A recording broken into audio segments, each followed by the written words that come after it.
자, 두 번째 시간입니다. 교재를 공유하죠.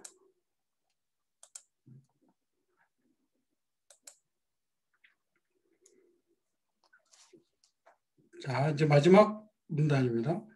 첫 페이지에 Reacting against the deliberately smooth and sweet tones of much 16th century verse, the metaphysical poets adopted a style that is energetic, uneven, and rigorous. 또 형이상학파 시의 특징되는 단어들이 나옵니다. 메타피지컬 포이트가 이 문장의 주어고 리액팅은 그들이 분사구문으로 한 행동입니다. 너무 일부러 부드럽게 쓰고 너무 달콤한 톤으로 썼던 16세기 그런 시에 대하여 반대 운동이 벌어졌다는 거예요. Reacting against야. 그런 것에 반하여 17세기 시인들은 어떤 스타일을 택했는데 그것은 energetic, 힘이 있고 그다음에 uneven, 불규칙하고 rigorous, 아주 거친 그런 스타일을 택했다. 여러분 사랑의 시를 쓸 때는 거칠게 쓰지 않잖아요. 16세기 시는 특히나 달콤하고 부드럽고 야들야들한 시였던 거예요. 그런데 17세기에 거기에 대한 반항으로 이제 새로운 스타일이 등장했는데 불규칙하고 강하고 거칠고. 그래서 존슨 아까 말한 그 사무엘 존슨이라는 사람은 그 시의 roughness, 17세기 시의 거친 것을 비난했어요. decry. 그다음에 violation of decorum. decorum 하면 예의 범절 이런 건데 어떤 이런 지금 문장에서는 시가 갖춰야 될 어떤 규범, 시는 이래야 된다라고 생각하는 사람들이 생각하는 어떤 규범을 어겼다라고 비난을 한 거예요. violation of decorum. 예의를 저버렸다. 시가 갖추어야 될 예절이 뭘까요? 그 어떤 규범에 맞는, 그 시대가 정해놓은 규범에 맞는 것으로, 맞는 것대로 써야 되는데 17세기 시인들은 거기에 반항을 한 거예요. 존슨은 그걸 비난했고, 그다음에 또 뭘 비난했냐면 deliberate mixture of different styles. 여러 가지 다른 스타일을 막 혼합시킨 것. 그 전까지는 딱딱 형식에 맞는 시만 인정했는데 존담 시대부터 막 이런 스타일도 썼다 저런 스타일도 썼다 정형식의 기준이 없어져 버린 거예요. It has also been labeled the poetry of strong lines. 또 뭐라고 명명되냐면 이름이 지어냐면 strong line. 강한 시행. 시행의 하나하나가 굉장히 강한 성격을 띠고 있다. strong한 line으로 되어 있다. 그러니까 불규칙하고 irregular, 정형적인 것을 깬 어떤 불균형적인 라인에다가 압축된 단어들을 막 사용하고 그다음에 그 속에 숨겨진 어떤 은유가 들어가 있고 힘이 있고 거칠고 하지만 힘이 있고 거칠다는 것을 좋다는 뜻으로 생각하면 안 되죠. 그러니까 시가 너무 세다 이런 거야. And it's important essay. 그런데 이제 누가 등장하냐면 T.S. 엘리오트가 등장합니다. 1921년 T.S. 엘리오트는 The Metaphysical Poets라는 제목으로 아예 논문을 하나 써요. 그 중요한 에세이에서 근데 그 에세이는 어떤 에세이냐?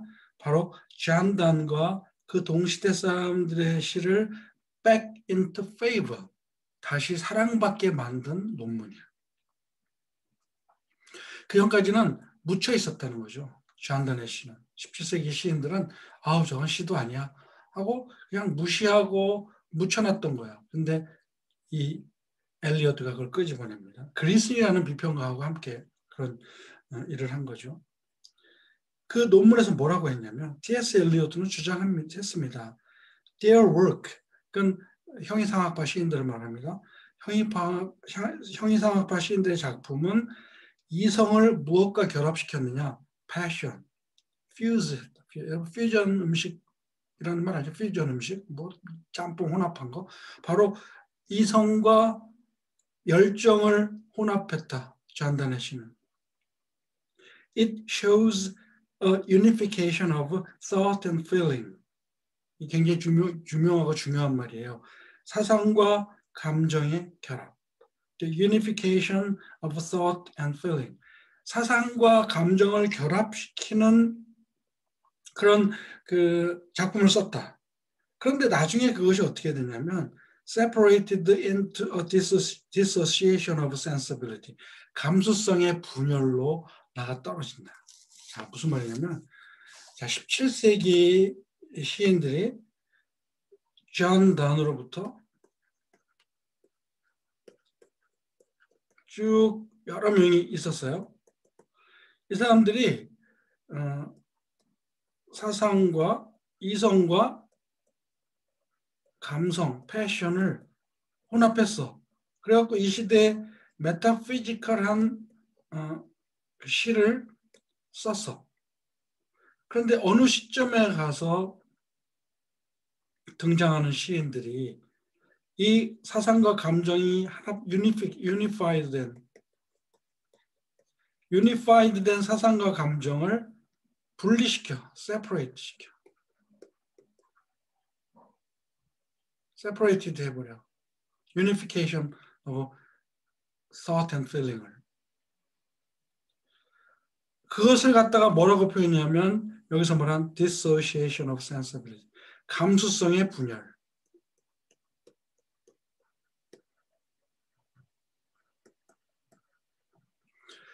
그러면 이걸 일으킨 사람이 누구냐면 여기 이제 비평가들이 하는 게 드라이던하고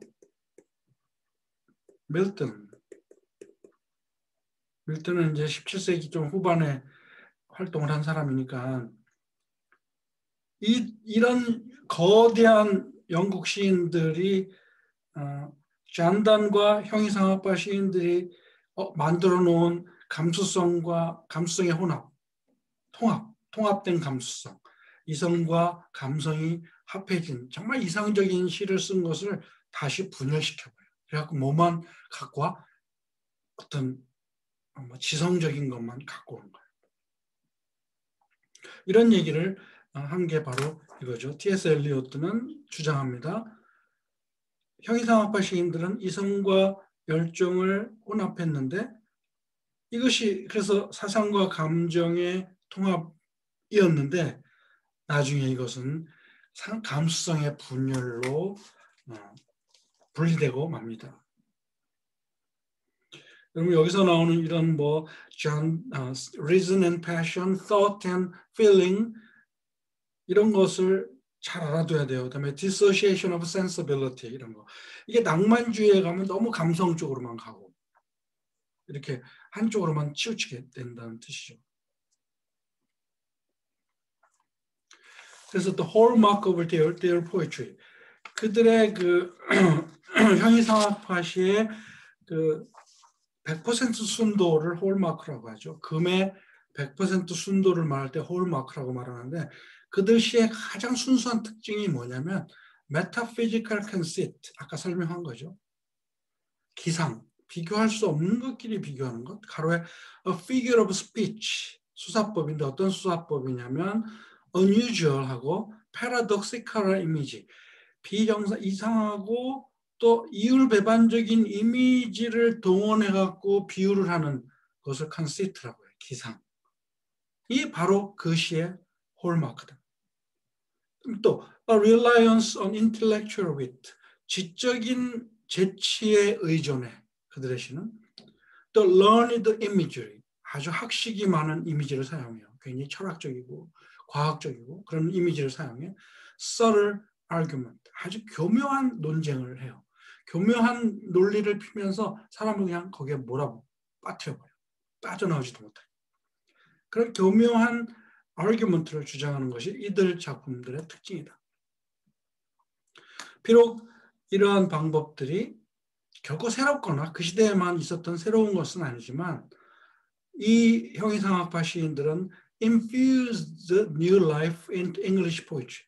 영국 시에 새로운 생명을 불어넣었습니다. 그때 뭘로? By the freshness. and originality of their approach. 그들의 접근 방법에 있어서 신선함과 아주 창의력을 가지고 영국시에 새로운 생명을 불어넣습니다. Their work has considerably influenced the poetry of the 20th century. 그들의 시는 바로 20세기 시에 지대한 영향을 끼칩니다. 이게 이제 형이상학파 시에 대한 인트로덕션입니다. 자, 뭐 번역 다 했으니까 이제 궁금한 거 없죠? 이 문장에 대해서는.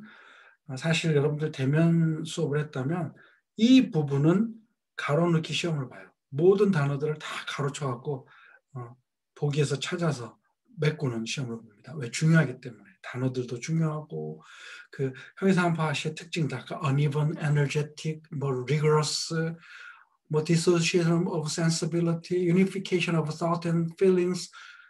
앞에 나온 뭐 stylistic maneuver라든지, excessive stylistic maneuver라든지, 뭐 elaborate wit라든지 이런 중요한 말들은 용어들은 알아야 될 필요가 있기 때문에 그렇습니다. 여러분들은 이제 뭐 그런 기회가 없는데 그럼 공부 안 해야 될까요? 공부해야죠, 열심히. 마지막 평가가 어떻게 될지 몰라요. 그걸로 모든 게 결정납니다. 그러니까 지금부터 차근차근 다 열심히 공부해야 돼요. 자, 그 다음에 캐벌리어 포이트에 대해서는 안 읽을 거예요. 그러면 시험에도 안 나와요. 이거는 왕당파 시인, 궁정파 시인들이라고 하는데 뭐 벤 존슨이라는 시인을 중심으로 한 그 궁정의 시인들, 굉장히 귀족들이 뭐 가벼운 시를 쓴 건데 형이상학파 시하고 너무 달라요. 나중에 샘플로 이제 한두 편 읽을 텐데 얼마나 다른지 금방 알 수 있습니다. 근데 이 인트로덕션 우리가 그래서 안 읽을 거예요. 그래서 그 다음 이제 잔단의 시를 읽을 건데 잔단의 인트로덕션을 먼저 봅시다. 잔단은 도대체 누군가? 자, 잔단은 런던의 브래드 스트리트에서 1572년에 태어났습니다. 셰익스피어가 1616년에 죽고 1643년에 태어났으니까 나이 차이가 좀 있지만 같은 시대를 살았다는 건 알 수 있겠죠. 1572년에 브래드 스트리트에서 태어났다. 이게 아마 뭐 빵집들이 쭉 있으니까 빵가라고 이름을 졌는지 모르겠어요. 누구에게 태어났냐면 잘 사는 로마 캐톨릭 가정에서 태어났습니다. 그런데 로마 캐톨릭 패밀리에서 태어난 걸 갖다가 표현한 게 a precarious thing이라고 했어요. 위험한 일이었다. 캐톨릭 가정에 태어난 것이. 자기가 선택할 수도 없는데 왜? 캐톨릭이라는 신앙 자체가 그 당시에 차별을 당했기 때문에 굉장히 위험한 일이었다. At a time when anti-Catholic sentiment was rife in England. 영국에서 반캐톨릭 정서가 아주 팽배했을 때 태어났기 때문에 캐톨릭 신앙을 갖고 있었다는 것은 굉장히 위험한 일이었는데 그 가정에 잔다는 태어납니다. 그래서 잔다는 애를 많이 먹죠, 나중에. 그럼 왜 그러느냐? 그 헨리 8세가 영국 문학사를 공부한 사람들은 알겠죠. 헨리 8세가 앤 볼린하고 결혼하기 위해서 이미 자기 아내가 있는데 그 스페인 출신의 그 아라곤 뭐 왕비가 있는데 그 사람이 아들을 못 낳으니까 그 여자를 폐위시키고 본처로 삼기 위해서 뭐 왕 궁녀들이야 많죠. 근데 궁녀들한테 태어난 것은 적자가 될 수 없으니까 본처로 앉히기 위해서 그 왕비를 강제적으로 이혼을 해요. 그런데 캐톨릭 황제한테 캐톨릭 뭐 교황한테 허가를 얻어야 되잖아. 교황이 no 했어요. 왜냐하면 스페인의 캐톨릭 굉장히 나라인데 캐톨릭 나라의 여왕 그 출신이 영국의 여왕이니까 캐톨릭은 튼튼할 수밖에 없잖아요. 영국에서. 그런데 그 영국 여왕을 폐위시키려고 하니까 로마 교황이 반대했죠. 그러자 헨리 8세가 그래? 그러면 교회의 머리는 교황이 아니고 이제 나다. 영국 왕이다. 그래서 영국 교회를 만들어 보여요. 앵글리칸 처치. 영국 교회. 그 시대에는 어떤 교회를 최고 책임지는 어떤 하나의 머리가 있어야 되는데 그때까지만 해도 캐톨릭이라는 신앙에는 교황이 바로 그 머리가 돼갖고 온 교회를 다 지배했죠. 왕들도 그 교황 앞에 무릎 꿇고 왕위를 받았으니까 교황이 정치 위에 있었던 거야. 근데 영국 왕이 이혼하려고 하는데 이 교황이 그걸 반대하니까 그 단절을 해버린 거예요. 캐톨릭과 단절하고 우리의 교회의 머리는 바로 영국 왕이다. Head of the Church of England. 영국 국교회의 헤드, 우두머리는 바로 영국 왕이다. 하고 폴리티컬한 정치적 레포메이션 종교개혁을 일으킵니다. 이것은 뭐 신학적 종교개혁이 아니죠. 마르틴 루터는 1510년에 이미 신학적 종교개혁을 일으켰는데 이때 헨리 8세는 마틴 루터를 뭐라고 그런 사람이야. 어떻게 캐톨릭을 그렇게 할 수 있느냐고 반대했던 사람이 이제 자기가 결혼 허락을 받지 못하니까 이혼 허락을 받지 못하니까 그냥 영국 교회라고 하고 자기가 머리가 되고 교황을 그냥 내쳐버렸어요. 그러니까 그건 정치적 종교개혁이라고 합니다. 정치적 종교개혁. Political Reformation. 그러니까 영국 국교회는 예배 형식이 가톨릭과 거의 비슷하대요. 믿는 것도 거의 비슷하고. 단지 누가 교회의 머리냐는 것이 달라진 거야. 이렇게 캐톨릭을 물리친 헨리 8세는 그때부터 캐톨릭 많은 성당들을 다 압수해버린 거야. 다 문 닫게 하고 다 폐허시키고 무너뜨리고 하면서 캐톨릭을 학대하기 시작한 거죠. 그래서 캐톨릭과 프로테스탄트의 싸움은 끊임없이 벌어집니다. 여러분 이제 셰익스피어 수업을 들으면 알겠지만 두 그룹이 싸우는 것은요 나라가 분열을 돼갖고 난리가 아니에요. 영국 종교 때문에. 그런 일을 겪고 나니까 어떻게 돼요? 캐톨릭은 이제 진 거잖아. 그래서 영국에서는 아주 차별 대상이었어요. 우리식으로 말하면 대출도 안 대주고 은행에서 대학에 입학해도 졸업도 안 시켜주고 집도 살 수 없고 예를 들면 이런 식으로 캐톨릭에 대한 학대가 굉장히 심했어요. 그러니 존단이 그런 패밀리에서 태어났으니 얼마나 어려웠을까요? 그 말이에요. 지금. 그의 아버지는 또 존단이야. 이것도 이상하죠. 아버지하고 아들의 이름이 똑같아. 존단인 아버지는 아주 잘 나가는 아이언몽거, 웰투두 아이언몽거, 아이언몽거라 그러면 무슨 지금으로 말하면 하드웨어 집이야. 철공소, 뭐 연장 파는 집 이런 거죠. 그런 사업을 했던 사람인데 잘 살았어. 그리고 영국의 시민이었고 그런데 존단의 아버지가 1576년이니까 단이 4살 때 바로 죽어요. 갑자기. 그리고는 3명의 아이를 엄마 엘리자베스가 혼자 양육하도록 남겨놓고 죽습니다. 근데 그 엘리자베스 그 엄마는 누구냐면 존 헤이우드라고 하는 에피그래미스트. 이거는 이제 경구 작가, 풍자 작가처럼 짧은 글을 짓는 사람을 말하죠. 그런 작가의 딸인 엘리자베스에게 3자녀가 남겨진 거야. 그러면서 또 그 사람은 누구냐? Relative of Sir Thomas More야. 토마스 모어가 유명한 사람이죠. 토마스 모어. 뭐한 사람이? 유토피아를 쓰는 사람이야. 그리고 이 사람은 또 아까 얘기한 헨리 8세 얘기했죠. 헨리 8세에 의해서 목이 잘려서 처형당한 사람이에요. 왜냐하면 이 사람이 헨리 8세 시절에 국세 상서였어. 로드 챈슬러야. 지금으로 보면 대법관 같은 거예요. 대법관이면서 나라의 국세를 보관하는 뭐 제2인자라고 할 수 있는 높은 직책을 맡은 사람인데 토마스 모아는 철저한 캐톨릭 신자였어요. 그런데 왕이 캐톨릭과 단절하고 세아내를 맡겠다고 하니까 이 토마스 모아가 No, 나는 허락할 수 없습니다. 왕 앞에서. 그래? 그래갖고 토마스 모아를 처형시키죠. 토마스 모아는 그래서 나중에 캐톨릭의 성자가 됩니다. 캐톨릭을 위해서 순교했다는 거죠. 이렇게 토마스 모아의 친척인 사람이 잔단의 엄마 가문이니까 얼마나 지독한 캐톨릭 신자였을까요? 독실한 캐톨릭 신자였을까요? 이런 백그라운드가 있는 집입니다.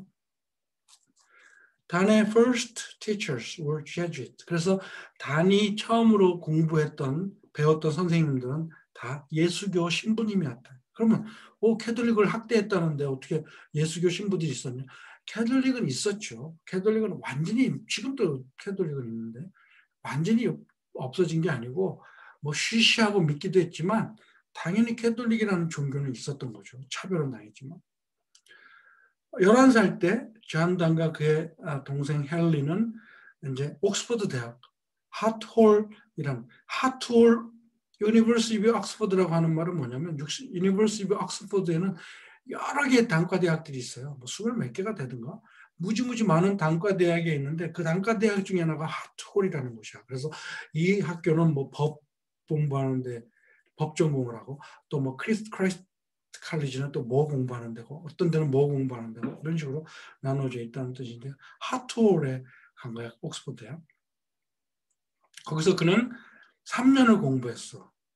근데 졸업을 못해요. 왜? 캐톨릭 신자였기 때문에. 캐톨릭 신자는 뭘 해야 되냐면 모든 졸업생들은 뭘 해야 되냐면 충성 맹세를 해야 돼. 영국 왕에게. 나는 영국 왕을 영국 교회의 머리로 삼고 교회의 머리로 삼는다는 선서를 해야만 졸업장을 주는 거예요. 근데 캐톨릭 신자는 그거 하면 교황을 배신하는 거잖아요. 그러면 이것은 마치 예수 그리스도를 부정하는 것처럼 큰 죄를 짓는다고 생각했기 때문에 못한 거예요. 그래서 졸업 못했어요. 그리고는 다시 캠브리지 대학을 갑니다. 캠브리지 대학에 가서 또 3년을 공부해요. But he took no degree at either university because he could not take the oath of supremacy. 이게 그거예요. 영국 국왕이 교회의 머리다라고 하는 최고 통치자라고 하는 선서를 할 수가 없었던 거야. Required at graduation. 그리고는 he was admitted to study law as a member of Thieves Inn and Lincoln's Inn. 인 그러면 그 무슨 여관이라는 것 같은데 영국에서 인 그러면 이것은 그 법률 지금으로 말하면 법전이야 법전. 뭐 법전은 뭐라 그러죠? 법률 전문 대학원, 법학 전문 대학원. 법학 전문 대학원이라는 것이 인인데 처음엔 세이브스 인도 되고 링컨스 인의 멤버가 돼서 거기서 법을 공부합니다. 그 링컨스 인에 갔더니 잔단의 이름이 거기서 이제 유명한 사람이었던 사람들 명단에 쫙 나와 있는 걸 볼 수가 있습니다. 거기는 널찍한 캠퍼스를 가진 아주 멋진 법 전문 대학원인데 그때는 대학원 개념이 아니라 그냥 법률을 학습할 수 있는 어떤 훈련소 같은 거죠. It seemed natural that Don should embark upon a legal or diplomatic career. 이것은 너무 당연해 보였습니다. 뭐가? 거길 공부했으니까 나는 당연히 법 공부를 하든지 법적인 어떤 직업을 갖든지 외교관이 되든지 하는 게 당연한 코스였는데 그렇지 않았다는 말을 하는 거죠. It seemed natural. 자연스러운 것 같았는데 어떻게 됐는지 그 다음 얘기에 나옵니다. 자, 오늘은 또 시간이 갔기 때문에 여기까지 하고 또 다음 시간에 계속 이어져 나가겠습니다.